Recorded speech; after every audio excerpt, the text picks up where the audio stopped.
జాతీయ అంతర్జాతీయ పురస్కారాల రాకతో ప్రభుత్వ ప్రతిష్ట పెరిగిందని ముఖ్యమంత్రి చంద్రబాబు అన్నారు. 4.5 కేంద్ర ప్రభుత్వం ఇచ్చిన దాదాపు 670 అవార్డులతో శాసనసభ ప్రాంగణంలో ఏర్పాటు చేసిన గ్యాలరీని సీఎం ప్రారంభించారు. ఈ పురస్కారాలను ప్రజలంతా వీక్షించాలని కోరిన చంద్రబాబు భాజపా జాతీయ నేతలు చల్లే బురద తమకు అంటుకోదని స్పష్టం చేశారు.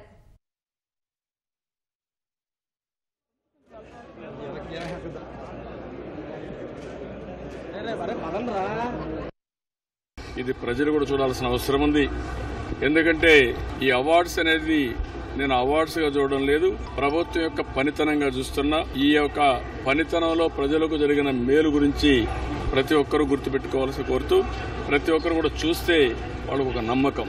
దీన్ని అవసరమైతే పర్మనెంట్ ఎగ్జిబిషన్ 5 years లో ఏం సాధించామో ఒక పర్మనెంట్ గా పెట్టి అక్కడి నుంచి నెక్స్ట్ 5 సంవత్సరాల్లో ఏ స్థాయికి తీసుకుపోవడానికి అన్ని విధాలు ప్రయత్నిస్తారు. జాతీయ స్థాయిలో వచ్చిన అవార్డ్సే మనకి ఎక్కువ ఇంటర్నేషనల్ అవార్డ్స్, కానీ బీజేపీ నేతలు ఆ అవార్డ్స్ కూడా కొన్నిసార్లు విమర్శ చేస్తున్నారు. అభివృద్ధి కూడా మన అమిత్ షా కూడా విమర్శిస్తున్నారు.